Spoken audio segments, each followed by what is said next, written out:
Hi, welcome to cook with Nandu. It's Wednesday afternoon. இன்றைக்கி நம்ம பார்க்க போகிற ரெசிபி ஒரு சுவையான மோர் குழம்பு எப்படி செய்கிறதுன்னு பார்த்துடலாம். வெண்டைக்காய் மோர் குழம்பு, சைட் டிஷ்காக பொட்டேட்டோ ஃப்ரை அண்ட் தென் பாகற்காய் எடுத்து வச்சுருக்கேன். ஸோ வாங்க வீடியோக்குள்ளே போயிடலாம். தேவையான பொருட்கள் என்னென்னன்றதை பார்த்துடலாம். 4 வெண்டைக்காய் எடுத்து வச்சுருக்கேன். தாளிக்கிறதுக்கு பச்சை மிளகாய், கடலைப்பருப்பு, வரமிளகாய் இப்பில் எடுத்து வச்சுருக்கேன். 20 மினிட்ஸ் ஊற வச்சுருந்த அரிசி, பருப்பு, இஞ்சி இதில் ஆட் பண்ணிக்கலாம், பச்சை மிளகாய் ஆட் பண்ணிக்கலாம். இது ஒரு சைடு வச்சிடலாம். இப்போ வெண்டைக்காவை நல்லா வாஷ் பண்ணி கட் பண்ணி எடுத்துகிட்டு வந்துடலாம்.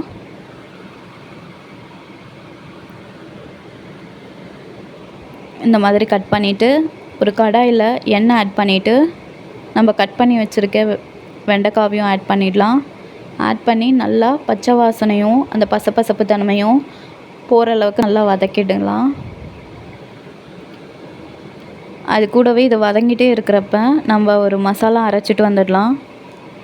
1 ஸ்பூன் அரிசி எடுத்து வச்சுருக்கேன், பச்சரிசி. நீங்கள் வீட்டு அரிசியும் ஆட் பண்ணிக்கலாம். பச்சரிசி எடுத்து வச்சுருக்கேன், பாசிப்பருப்பு எடுத்து வச்சுருக்கேன், துவரம்பருப்பு எடுத்து வச்சுருக்கேன். எல்லாமே ஒரு ஸ்பூன் தான் எடுத்து வச்சுருக்கேன். ஸோ நான் இங்கே அது கூட இஞ்சி 2 பல், தேங்காய் 4 பல், பச்சை மிளகாய் இதை போட்டு நல்லா ஒரு ஃபைன் பேஸ்ட்டாக நல்லா தண்ணியாக அரைச்சிக்கோங்க. திக்காக அரைக்காதீங்க. ஏன்னா நீங்கள் திக்காக ஆட் பண்ணுறப்ப அது இன்னும் ரொம்ப அடி பிடிக்கிற மாதிரி வந்துடும். ஸோ தண்ணியாக நல்லா அரைச்சி எடுத்துக்கோங்க.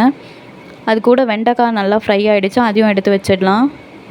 இப்போ தயிரை நல்லா பீட் பண்ணி எடுத்து வச்சிடலாம். நம்ம மோர் குழம்பு செய்கிறதுக்கு முன்னாடி எல்லாமே ரெடியாக எடுத்து வச்சுக்கணும். அப்படி இல்லைன்னா எதையாச்சும் ஒன்று மிஸ் பண்ணிவிடுவோம். அதோட டேஸ்ட் கரெக்டாக வராது. ஸோ எல்லாமே ரெடி பண்ணி வச்சுடுங்க. இப்போ ஒரு கடாயில் தேவையான அளவு எண்ணெய் ஆட் பண்ணிக்கலாம். எண்ணெய் ஆட் பண்ணிவிட்டு கடுகு ஆட் பண்ணிக்கலாம். கடுகு பொரியறதுக்குள்ளே நம்ம மஞ்சத்தூள் தயிர்லேயே ஆட் பண்ணிடலாம். ஸோ தயிர்லேயே ஆட் பண்ணி அதை மிக்ஸ் பண்ணி வச்சிடலாம். கடுகு பொரிஞ்சதுக்கப்புறம் கடலைப்பருப்பு, இஞ்சி, வரமிளகாய், பச்சை மிளகாய், கருவேப்பிலை இது நல்லா போட்டு வதக்கிடுங்க. வதக்கிறதுக்குள்ளே நம்ம தயிரில் ஆட் பண்ணோம் இல்லையா மஞ்சத்தூள், அதை நல்லா பீட் பண்ணி விட்டுடலாம். நல்லா பீட் பண்ணிவிட்டு அதை அப்படியே வச்சுடுங்க. அது நல்லா தாளித்ததுக்கப்புறம் நம்ம அரைச்சி வச்சுருந்தோம் இல்லையா, பேஸ்ட் ஊற்றி நல்லா ஒரு 1 மினிட் நல்லா கொதிக்கிட்டோம். பச்சை வாசனை போகிற வரைக்கும் நல்லா கொதித்ததுக்கப்புறம் வெண்டைக்காய் நம்ம வறுத்து வச்சுருந்தோம்ல அதை ஆட் பண்ணிடலாம். அதை ஆட் பண்ணி நல்லா மிக்ஸ் பண்ணி கொடுங்க. ஒரு 2 to 3 மினிட்ஸ்க்கு அப்புறம் நம்ம தயிர் ஆட் பண்ணிடலாம். ஏன்னா தயிர் ஆட் பண்ணிட்டோன்னா நம்ம கொதிக்க விடக்கூடாது, தயிர் திரிஞ்சிடும்.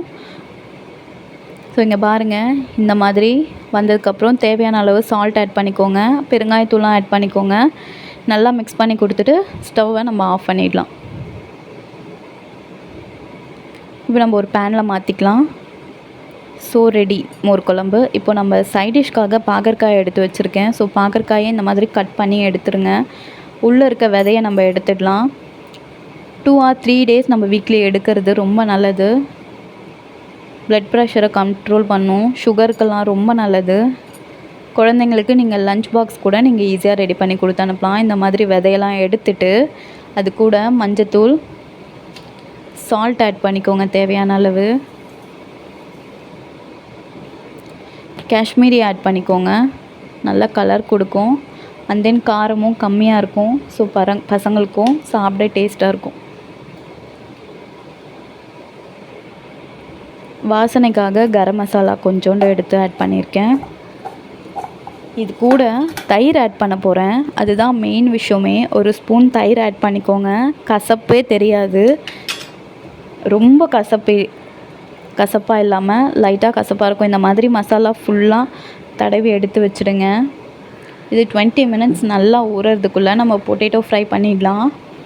நல்லா சீவிட்டு கட் பண்ணி எடுத்து வச்சிடலாம். இப்போது ஒரு கடாயில் தேவையான அளவு எண்ணெய் ஆட் பண்ணிவிட்டு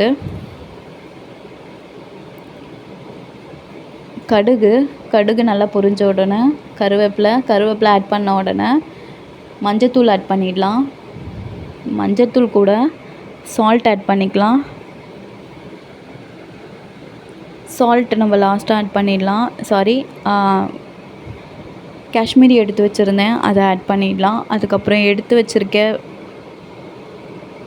பொட்டேட்டோ ஆட் பண்ணிவிட்டு நல்லா மிக்ஸ் பண்ணி கொடுத்துட்டு இந்த டைமில் நம்ம சால்ட் ஆட் பண்ணிக்கலாம். தேவையான அளவு சால்ட் அண்ட் தென் பெருங்காயத்தூள் ரொம்ப ரொம்ப முக்கியம். ஸோ பெருங்காயத்தூளை மிஸ் பண்ணிடாதீங்க. பெருங்காயத்தூள் ஆட் பண்ணிக்கோங்க. உருளைக்கிழங்கு வாழ்வு.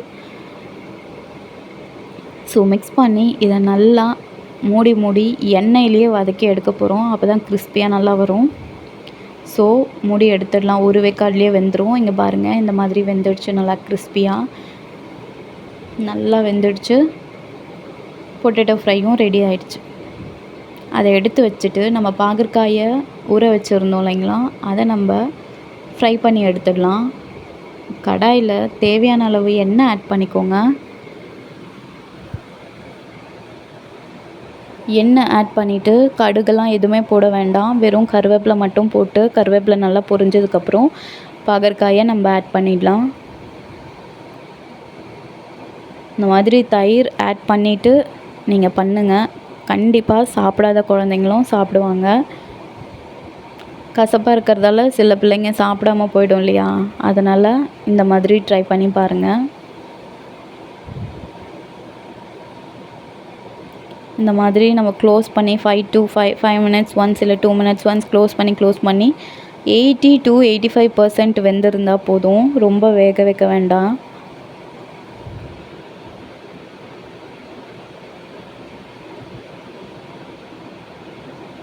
இப்போ நம்ம க்ளோஸ் பண்ணிடலாம். ஃபைனலாக க்ளோஸ் பண்ணி நம்ம இறக்கி சர்வ் பண்ணிட வேண்டியதான். இதுவே கரெக்டான இருக்கும். இங்கே பாருங்கள்,